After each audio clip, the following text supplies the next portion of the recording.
Hey, welcome, all my right thinkers. Thanks for tuning in to check out your boy, P Farm, thinking right out here in my lab. What I do for you. I got a good one for you today. This is a real life lesson that I had to learn, and I just learned it, and I'm feeling good about it, so I put it to a lesson. How about that? So let's rock. Rightisms, 25 rules to live by, storytelling, story with a message. There's always a message in my stories for life, real life. I give you life lessons. You tune in and receive them. I appreciate you. We got a good thing going. Let's do what we do. Right thinking mission is to enlighten, inspire, educate, and motivate you, the individual, to a higher spiritual level of enlightenment. Right thinking's way of life through mental and spiritual discipline, practice daily, will help and guide you to obtain your goal of reaching spiritual enlightenment, aka know thyself. My mission is that all right thinkers know thyself. If you're a right thinker, your goal is to know thyself. See where we're going with this? So let's get that together. So I asked the question, do you know you? You will when I get through. That's what I do for you. But it's rhetorical, and if you don't have an answer for yourself, tune in. I got you. A person who knows not that they know not is foolish. Disregard them.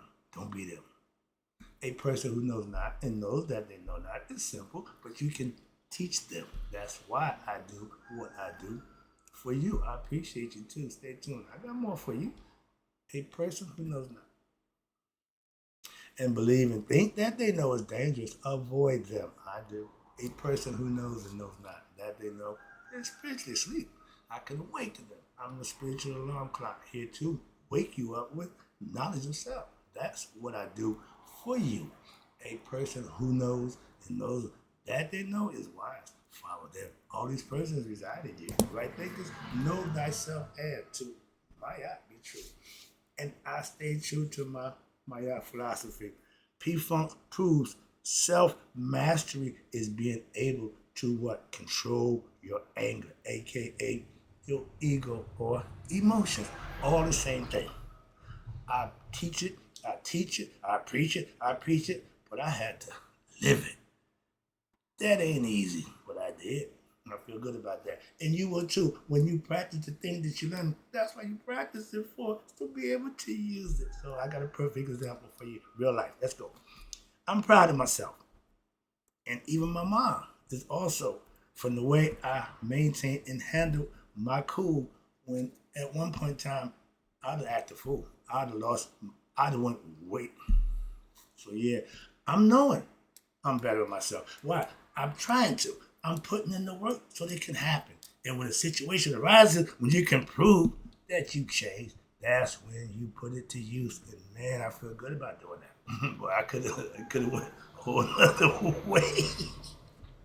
We ain't even going there. I'm gonna keep it on the light positive side because it was rough. Man, but the dog said rough. And when you try to prove something to yourself, that's the dark night of the soul. That's when you got to go through it. That's when you got to prove yourself. Can nobody maintain my cool? Can nobody? No, I have to do that. I'm teaching, preaching, yeah. But when it comes to you doing it, a lot of people fall short. But I don't know. No, I ain't making excuses why I didn't. Even my mom sees the spiritual growth in me as a person when daily. My life is a constant me trying to better myself every day. Not one by I did good last week, I did good last month, I did good 2 years ago. No, every day is a new day to do what you do your way. That's right there with philosophy. That's how I live. And I proved it to myself. If nobody else, I'm sharing it with y'all. But I had to prove it to myself. Before I can give it or share, I had to prove it. Like my lessons, I have to live them, have to experience them before I can give them. Even my mom sees the growth spiritually in me. And that's the part that makes me feel good about what? Other people recognize the growth, the change. My little brother, dude, you changed. Thank you. I was tested and I passed with flying colors because I was prepared. No other way. No, you can't not pass a test that you didn't prepare for. Surprise test. Oh, what do you mean? Well, you got to go with what you know. Why? You didn't have no study time, no preparation time, so you got to go cold, go with what you know. Some people fail. But if you've been practicing, and when it's time to do what you got to do, you can't fail unless you just don't do what you need to do. That you practice for it. Then it's time to do it. A lot of martial arts now is coming up. Everybody wanted to be a karate, Bruce Lee. So I had a buddy. Now he had money. I couldn't go to Alan Lee martial arts school. But every time he went, I would steal everything he get from them. I take it from him. So I did my own little thing. I did a little bit. So I ain't running my time. I know martial arts. No, but I know myself. That's the part I'm trying to say. So, but again, I was proud of myself. Why? My retaliation for situations I don't particularly care for, punch him in the face. That was my answer to most things in life. Back then, I punch you in the face. It's easy to talk the talk, and again, I'm proud I didn't resort to that technique. That's the difference. Usually, when I get out of upset, my result is I'm about to get physical. This is about to go down. So I didn't do that. I feel good about myself. Even my mom was proud of it. And like I say, it's easy to talk all that good talk. Everybody can talk that talk till everybody get it until it's their turn to walk the walk. I stand upright and put one foot in front of the other, and I walk the walk. And man, it feels so much good when you do it, and you feel good in the end, not regret. Well, I shouldn't have said that. I shouldn't have done that. No, I don't got none of that. Clean as the driven snow. If it was up to me, Mark, that guy, my ego, you would get what? Smoke. Like, you would not believe what? I ain't proud of this, but I gotta get this out. Mark Wright was always ready to what? Fight. He had a chip on his shoulder. He had some issues that he gonna not take stuff from nobody. So if you got wrong on me, punch him in the face. My ego responds to punch him in the face. Talk first, punch first, talk second. That was my philosophy. I see him run up on people who owe him money. You don't want that guy coming at you because he's gonna bust you inside the head first. Why? To get your attention. A person's attention is long as a mosquito sting. But if you bust him upside his head, it get real long. Why? He paid attention. You got his attention. So that was my man's philosophy. And he implemented. So I followed suit. I punched in the face. But doing that wasn't the best way to deal with it. But that's how I did. I'm proud of it again. But since I become P-Funk, the Master P, now I mastered me. I have gotten a lot wiser and a lot better at dealing with situations that I don't particularly care for without resorting to my technique of punching them in the face. I used to react to what someone said or did to me that I didn't like. We got to fight. I didn't give a damn about fighting. I knew how to fight. I grew up in the gym, boxing gym, Dukas AC, Scudder Home. Come on. So these things we grew up doing that. So that was normal. That was the norm. A one-on-one fight, two brothers who can't get along, step in the circle and put me in the dirty circle. But you get too many, we make a circle and y'all have at it. I tell people, when you got two guys who riffing and arguing, let them go. Pitbull, let them fight. Y'all got a problem? Somebody gonna win, somebody gonna lose. Let them have at it. That's all. If you're good, you're gonna win. If not, you're gonna shut up. Sorry. But Mark Wright was known to fight. At the drop of a thought, I'm fighting. Why? I'm punching you in your face. I ain't gonna make an announcement we gonna fight. I'm not gonna make an announcement punch in your face. I just punch you in your face. You messed up. So just to be called, you gonna get for messing up with me. Moving on to tell the story about the young kid. But now that I'm Master P, that suits me now because why? I'm non-violent. I'm fight mentally. I don't get physical. I start thinking, start internalizing how I should deal with this situation, not like I used to. So that's the difference, and that's the self-mastery that I can feel good about because I didn't resort to the old way and had to subject myself to what? The consequences of your actions. Self-mastery is knowing if I do that, I got to deal with that. If you ain't ready for that, you can avoid that. That's what self-mastery is all about. Again, you have to be the deciding factor of that. But when I used to get mad at somebody, somebody's getting the beat down. I didn't care. I had guys who would do what I wanted to do and let me do what I wanted to do to you. Back in my ego tripping, ignorant days, I carried a gun. Yeah. Everybody didn't know. And there wasn't, a lot of people say, well, I don't know. Yeah, you're supposed to. That's the purpose. I ain't had no permit to carry it. It wasn't legal to carry it, but I had one. Why? Just in case. My man with the Duval. What? I keep my gun just in case, my nigga. What? Something might go down. And if you ain't got a gun, you got a problem. I've been in those situations too where I had to pull it out. Oh, yeah, I got one. Yeah, oh, yeah, now you're going to go around cramming. But you don't walk around. What I did when I had my after hour club all night long. I wore my gun on my hip. I was house man. Mm-hmm.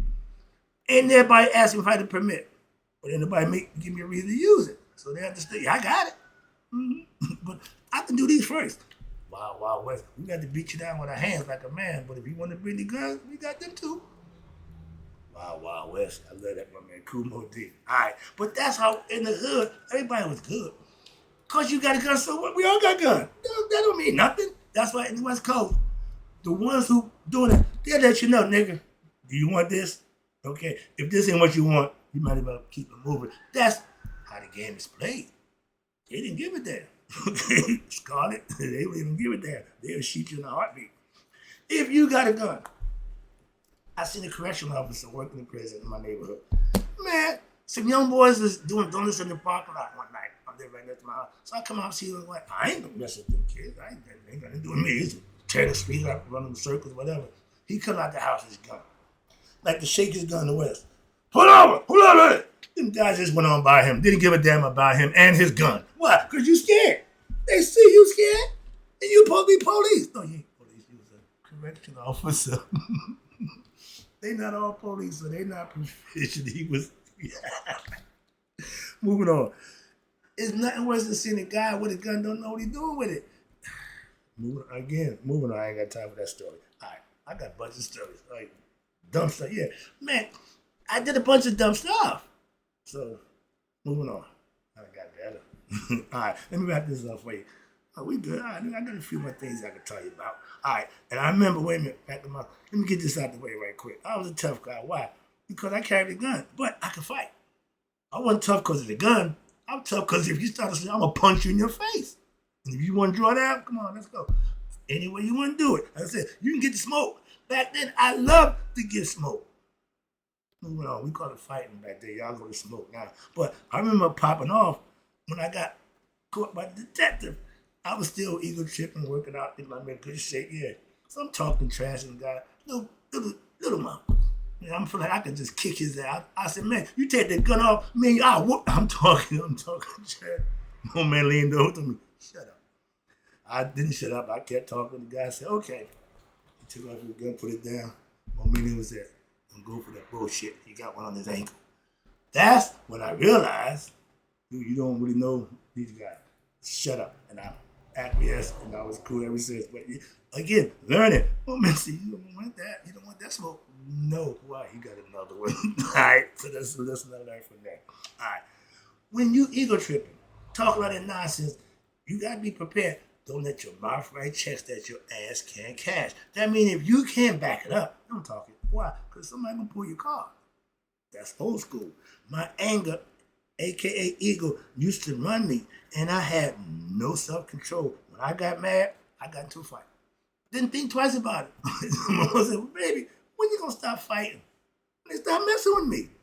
You just can't, no, okay. She said the same thing about talking about God, but yeah, I got the concept, man. Yeah, and I was ego tripping. Why? Because I could fight, and I could knock you out with left or right. I wasn't the one to mess with. If you wasn't right, you might not want to mess with Mr. Right or Mark Right. Back in my day, they called me Mark Right. What? Y'all know what that meant. That's that crazy one on 18th Street. Yeah, they knew about me. All right. But I had to get my self-knowledge. And once I did, I gained self-control over my ego and my emotions. I feel better for that. And I know that's a part of me that changed. My mother did too. And anybody that know me would know, dude, yeah. I was a fighter. I wouldn't brag about it, but no, I was fighting a heartbeat. Only one who knew, my mother, right till I got to when she found out. I don't know how. She fighting again. Keep rapping. Moving on. But I have situations now in my life that I handle a lot better than I would if I was still ego tripping and with that mindset, wouldn't be here doing the show. I wouldn't be here right now because if I didn't do what I want to do, right, party over. But back in my day, if you pissed me off, oh, you got punched in the face. I'm proud of this, male or female. I'm just saying we had the other charge about domestic violence. I'll bash your face in. Go get your brother. I don't give a damn. What? I'm covered. So you might want to keep your hands away from your side. Why? I'm good. Now I think first and I react second. No punching. No more punching. All right? I like this way a little bit better. Why? I might have felt good releasing my anger at that time and you got me all riled up and I get it all. My ego is dissatisfied. But now I got to deal with the repercussions and the consequences of that action. You feel me? That's my point. And I'm so glad I didn't do what I used to do or how I wanted to do. I got better. So I proved to myself, all that talking, no, my man, you got one on the check side this time. You did good. I'm giving it to myself out. Pat myself on the back. All right. You got to do that every now and then. If you've done something you feel worthy of doing that, have at it. You ain't got to go tell everybody, I did this. Ain't that what you're doing now? Pretty much. So, all right. The pot called the kettle black. All right. But now that I have control over my anger, I don't fight. I just get my pen and paper and I write. Doing it now. That's what I did to deal with different situations. Instead of hitting, I do the right and interjecting. I'm getting my anger off right now. I'm getting it out. Logic, reason, words, no punches. Nobody's foul, no harm, no foul, no regrets, no consequences of an action that I didn't perform. I just chill. You know how to chill. Oh man, it's hard when you're doing it. Man, my butt was clenching out. I didn't. Yeah, thank God for meditation. I found my place. Ooh, Lord, I'm so glad that I had that place I can go to, and I found it when I needed to. Okay, no sense of I should have. No. I did just what I needed to do. Ain't no if I could have, woulda, shoulda here. I'll tell you about that. I preach against that, so I'm definitely deadbeat against being a if I coulda, woulda, shoulda type person. The only way you can get me to punch you in the face now is to physically assault me. That'll bring it out. Other than that, no, you go, you say, don't feed the animal, no, don't poke the bear, no, that's all, yeah, just don't do that, that's all. I got restraint now, I'm better at that, but don't push me. I'm close to the edge. I stay close to the edge. Why? I don't need no poking. I don't want to be pushed. Remember the 3 rules. Don't poke me. Rule number 1. Don't poke me. Rule number 2. Don't forget rules number 2, and we won't have no problems. Same thing. And again, with self-mastery, when you have control of yourself, it's going to take a whole lot, okay? It's going to take a whole lot of tongue lashing from the best of them. I can take it now without even flinching. You can call me, whatever you want to do. Why? Because I know the truth. And when people who are insecure and immature about themselves, they let other people, because they want to approve of other people. When other people talk about them, they take it to heart and feel bad. You can't make me feel bad about what you say about me. That ain't true. So again, that's personal. And if you allow somebody to get your goat, so to speak, to get you riled up, most people, your loved ones, your friends, they know how to push those buttons to get you, manipulate you, so to speak. But getting me mad ain't happening today. Okay? Well, at this point, I'm pretty comfortable knowing that it's going to take a lot for me to result back to what I used to do. Most people, when they get in a situation, they revert back to what's comfortable. I'm comfortable maintaining. How about that? So yeah, I've gotten better. So now I see the benefits in what? In me not reacting ignorantly to ignorant people's ignorance. Again, I gave that lesson too. I gave a lesson. I had to prove it. This is perfect opportunity. I did, like I said, you should do. If it happened to you, it happened to me. And I did just I said you should do if it happened to you. So what that means? I practice what I teach. That's exactly what it means. Wrap it up again. Appreciate you tuning in. I call it mood control. When you are moody, I mean, you sway this way, go that way, depending on how you feeling, depending what the circumstance is. I'm total mood control. Now, I control what I say and what I do. I'm not controlled by what you say or do to or for me. That's the difference, and that's the definition of true self-mastery. Having control of that thing we call anger and that thing we know to be the ego. It likes to be satisfied, and I used to satisfy mine with what? Physical response. That ain't always the best way to go. I learned that lesson. You should too. You ain't got to experience it. Take it from your board. It ain't a good thing to get physical. Think first, react second. Hope you enjoyed the lesson. In closing, right thinkers. May you all live to be 100. Me, 100 miles a day. So I remember to my right thinkers who now understand self-mastery is being able to control your anger, aka ego, and emotions your way. Not let somebody else dictate how you respond or how you act to their ignorance. Trust me. Feels better.